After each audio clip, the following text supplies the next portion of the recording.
Cerita Arwah Berduka volume yang ke-6 bagian yang pertamanya kini akhirnya seketika langsung dibuka dengan sebuah potongan panjang cerita singkat yang sangatlah luar biasa menarik. Di mana pada volume yang ke-6-nya fokus cerita dari Cry adalah tentang perjalanan dari dirinya ketika sekarang sedang diberikan sebuah misi baru untuk dapat pergi menuju ke dalam negara gurun pasir bersama dengan para anggota parti barunya juga. Lalu di tengah perjalanannya itu, Cry pun juga akan menceritakan tentang bagaimana cara dari dirinya akan bisa kenal dengan para pasukan Demon Fox, serta tentang bagaimana cara dari Cry bisa mengalahkan monster Demon Fox level 10 hanya dengan menggunakan cara yang sederhana. Tapi sebelum bisa masuk ke dalam cerita panjang tersebut, maka supaya urutannya jelas dan juga supaya kita semua tidak pusing, kami pun akan menceritakannya dari awal dimulai pada video pertama ini. Oleh karena itu, tentunya tanpa perlu berlama-lama lagi, sekarang mari kita langsung masuk saja tepat ke dalam pembahasan utamanya. Sederhananya, tepat setelah Cry sekarang sudah pulang dan juga tepat ketika semua teman-temannya sekarang sudah tiba di depan pintu gerbang dari ibu kota negara Zebrudea, maka Cry dan juga semua anggota partai dari Grieving Soul kini seketika langsung menjadi sangat terkejut. Dan juga mereka pun sekarang nampak mulai bertanya-tanya, yaitu kenapa kondisi dari ibu kota negara Zebrudea sekarang semuanya sudah nampak hancur. Ditambah, kenapa banyak sekali gedung-gedung yang terbakar, serta kenapa banyak sekali gedung-gedung yang sudah hancur. Namun, karena mereka sekarang sama sekali tidak peduli, maka Cry dan juga teman-temannya kini akhirnya tetap memutuskan untuk dapat melanjutkan perjalanannya itu demi bisa pulang lebih dulu, menuju ke dalam markas dari klan mereka, yaitu markas dari klan First Step. Kemudian, setelah Cry dan juga teman-temannya sekarang sudah tiba di dalam markas, maka Cry pun kini segera disambut oleh Eva yang kebetulan sekarang sedang nampak sangat gelisah. Karena pada dasarnya, Eva sedang dihadapi dengan sebuah masalah sulit ketika Cry sudah memutuskan untuk pergi selama lebih dari 1 bulan.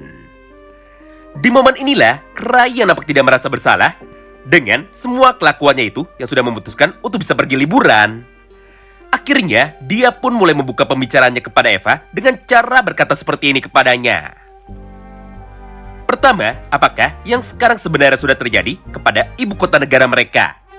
Kenapa banyak sekali bangunan yang terbakar dan juga kenapa banyak sekali bangunan yang sekarang sudah hancur? Kedua, Cry pun juga bertanya kepada Eva, yaitu bagaimana hasil pertemuan dari rapat yang dilakukan oleh kelompok dari Pedang Putih. Mengingat kenyataannya, alasan utama dari Cry memutuskan untuk bisa pergi liburan selama 1 bulan penuh, awalnya adalah untuk bisa kabur dari rapat pertemuan penting itu. Nah, mendengar semua pertanyaan itu dari Cry, Eva pun sekarang mulai menjawabnya satu persatu. Pertama, ketika Cry sudah memutuskan untuk bisa pergi menuju keluar ibu kota negara Zebrudea, maka di saat yang bersamaan itulah, kelompok Tower Akasa yang tersisa, alias musuh utama dari party Grieving Soul yang ada di dalam anime season pertamanya kemarin, akhirnya mereka pun langsung melakukan serangan balasannya tepat menuju ke dalam ibu kota negara. Dengan sebuah tujuan untuk bisa membalaskan dendam mereka kepada para anggota party dari Grieving Soul. Namun, karena seluruh anggota party dari Grieving Soul sekarang sedang pergi, maka kelompok atau klan yang mengambil alih jalannya pertarungan besar ini, mereka adalah kelompok dari klan kutukan tersembunyi alias klan Hidden Curse. Di mana ketua dari klan Hidden Curse ini tidak lain dan juga tidak bukan adalah Hunter dengan kelas penyihir api terkuat di dunia yang sekarang masih hidup. Sekaligus satu-satunya penyihir yang memiliki julukan sebagai The Blazing Inferno, dia adalah Rosemary. Di momen itulah, Rosemary dan juga kelompok dari Tower Akasa kini akhirnya langsung berperang. Sampai pada akhirnya, kondisi ibu kota negara Zebrudea sekarang semuanya sudah menjadi hancur. Lebih parahnya lagi, kehancuran dari ibu kota negara sekarang bisa terjadi bukan karena hasil serangan dari kelompok Tower Akasa, tapi justru berkat hasil serangan dari sihir api yang sudah digunakan oleh Rosemary. Mengingat pada pertarungan panjang itu, Rosemary pun memutuskan untuk bisa bertarung dengan serius dengan cara melakukan summon atau melakukan teknik sihir pemanggilan dari monster spirit api alias monster elemental api yang kebetulan pada saat itu sedang dilepas oleh Rosemary secara liar di gunung. Jadi, gara-gara monster spirit api yang dikendalikan oleh Rosemary tersebut, maka meskipun kelompok dari para hunter saat itu bisa menang, namun pada akhirnya bangunan yang ada di dalam ibu kota negara sekarang jadi ikut hancur juga. Gara-gara semua perbuatannya itulah, Rosemary sekarang malah mendapatkan hukuman, yaitu hukuman sebagai tahanan rumah. Alias, untuk sementara waktu, Rosemary tidak diperbolehkan untuk bisa keluar dari ibu kota negara, kecuali jika dirinya mendapatkan undangan dari pihak kerajaan secara langsung. Nah, disinilah rasa penasaran kita yang muncul pada volume 4 kemarin akhirnya sekarang bisa menjadi terjawab.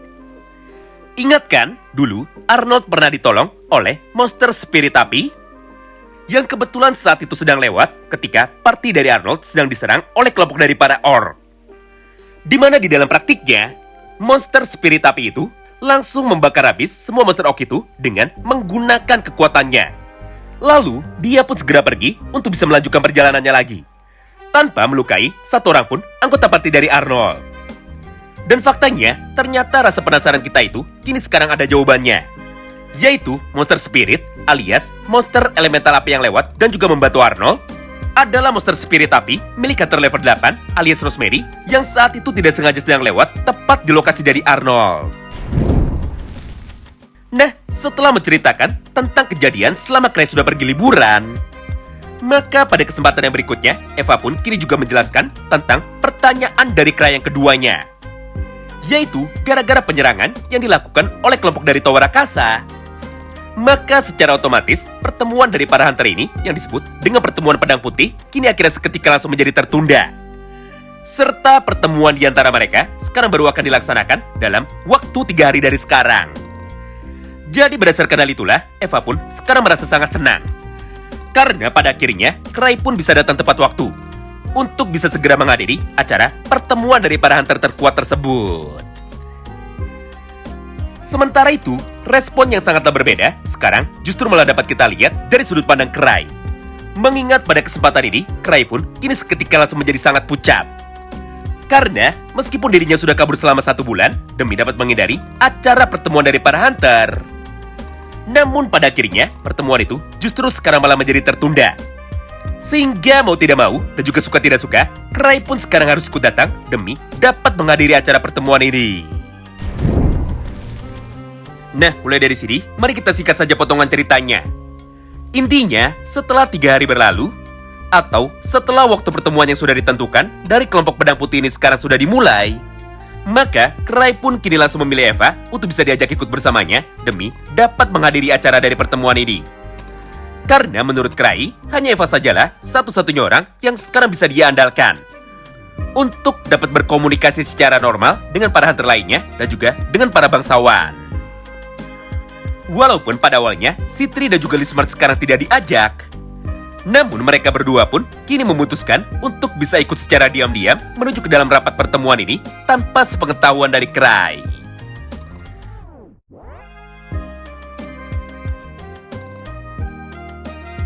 Lalu ketika Cray sudah tiba di dalam rapat pertemuan dari para hunter terkuat di dunia ini, maka Cray pun sekarang bisa melihat kemunculan dari nama-nama hunter kuat lainnya yang sekarang sangatlah ditakuti dan juga sangatlah disegani oleh semua orang. Di mana salah satu dari mereka adalah guru dari pendekar pedang terkuat yang ada di dalam party Grieving Soul alias guru dari Luke Cycle. Dia adalah satu dari 15 orang hunter level 9 sekaligus pendekar pedang terkuat di dunia saat ini dengan julukan pendekar pedang suci alias Sword Saint. Menariknya, guru dari Luke ini adalah satu-satunya orang yang sekarang dapat mengalahkan Luke di dalam pertarungan 1 lawan 1. Atau dengan kata lain, guru dari Luke tersebut adalah satu-satunya orang yang sekarang sama sekali tidak bisa dikalahkan oleh Luke.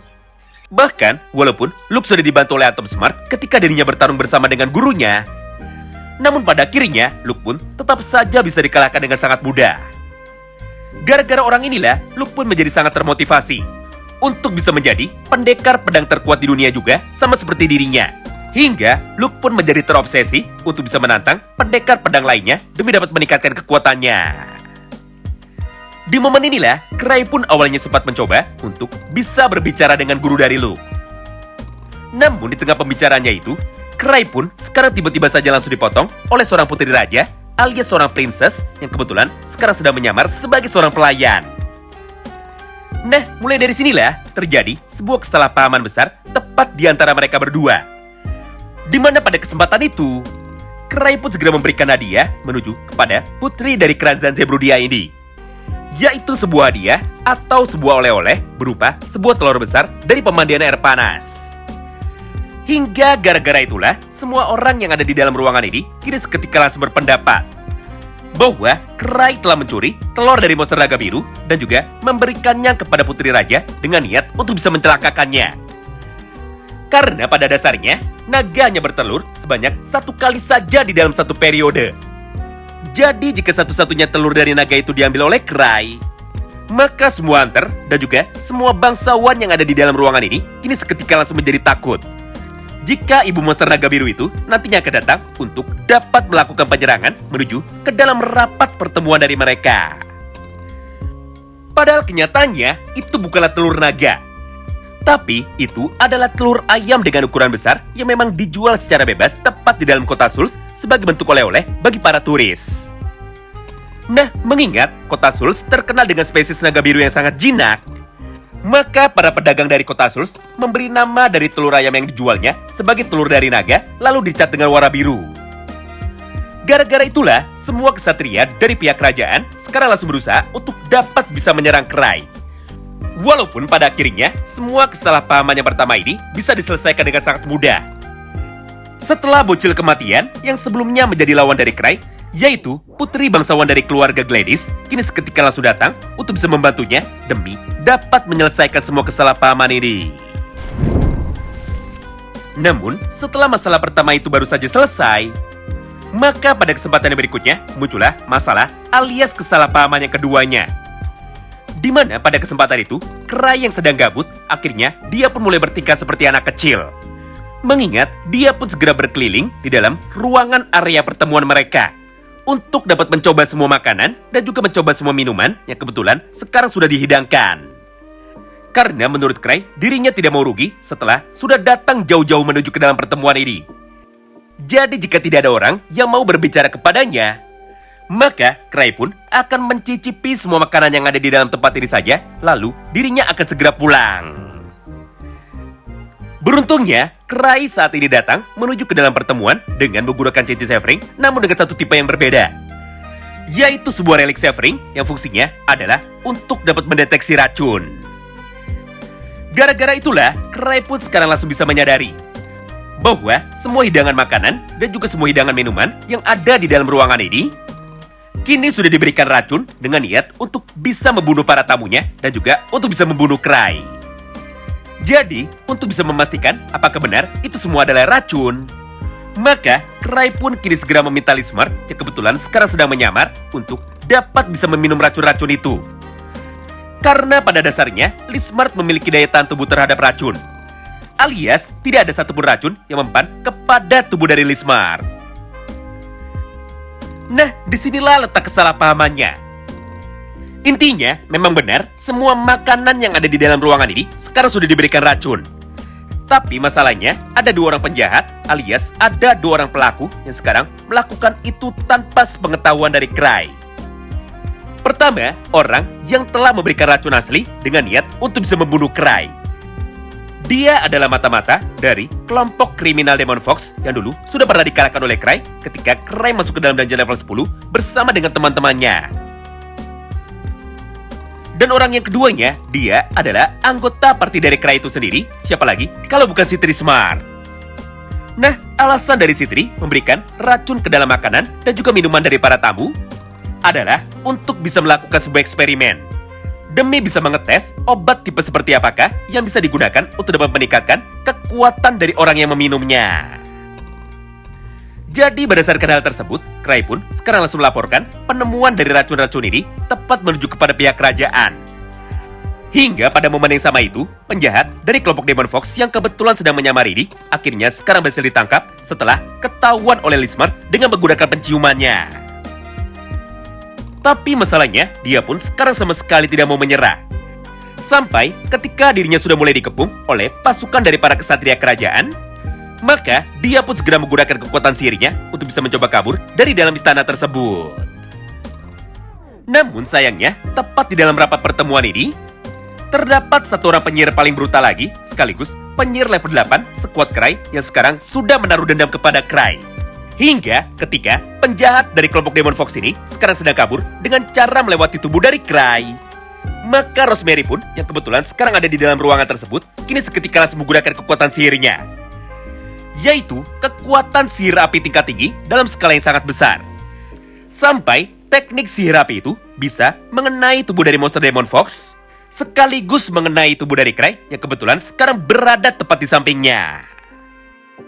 Yap, disinilah poin menariknya.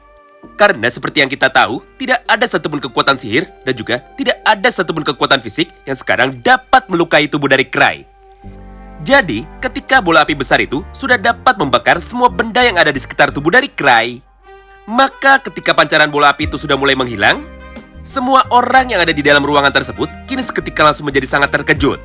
Karena pada kenyataannya, tubuh dari Cry sekarang masih terlihat utuh tanpa mengalami sedikit pun luka bakar. Sampai gara-gara itulah, Raja dan juga semua orang yang ada di dalam ruangan tersebut kini langsung menjadi pucat. Mengingat tidak ada satupun dari mereka yang percaya bahwa ada seorang manusia yang sekarang bisa menahan serangan sihir api terkuat dari Hunter level 8 lainnya, yaitu dari seorang Rosemary. Berdasarkan kejadian di dalam pertemuan ini, maka Citri dan juga Lismart kini seketika langsung memperkenalkan bahwa dia adalah Cry yang asli. Alias, dia adalah Hunter level 8 termuda yang sekarang sangatlah terkenal di dalam ibu kota negara Zebrudia. Yap, terdapat sebuah alasan kenapa sekarang tidak ada yang mengenali wajah dari Cry. Karena selama ini, Cry sama sekali tidak pernah datang menuju ke dalam rapat pertemuan dari para Hunter. Serta wajah dari Cry pun selalu diperlihatkan menggunakan topeng ketika dirinya sedang difoto. Jadi gara-gara itu, maka tidak ada satupun orang yang kenal dengan Cry. Kecuali Raja itu sendiri, kemudian Rosemary yang merupakan musuh lama dari Cry, dan juga tentunya adalah guru dari Luke yang merupakan kenalan lama dari Cry juga. Nah, mulai dari sinilah, akhirnya reputasi dari seorang Cry sekarang kembali menjadi semakin terkenal. Karena hanya dalam satu malam, Cry pun berhasil menunjukkan semua kehebatannya. Dengan cara menggagalkan misi pembunuhan dengan menggunakan racun yang kebetulan dilakukan oleh mata-mata dari kelompok Demon Fox. Sekaligus, dia pun juga bisa bertahan dari serangan sihir Rosemary tepat di hadapan sebuah hunter terkuat di dunia lainnya. Padahal sekali lagi, itu adalah kesalahpahaman yang kebetulan. Mengingat tujuan awal dari monster demon itu adalah untuk bisa membunuh Cry dengan menggunakan satu racun. Sedangkan racun di makanan dan juga di minuman lainnya adalah perbuatan dari seorang Citri. Ditambah, Rosemary juga sudah pernah bertarung melawan Cry dan juga dia pun sudah pernah dikalahkan oleh Cry.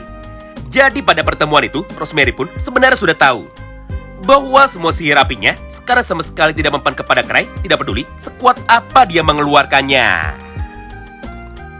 Wow, menarik banget ya.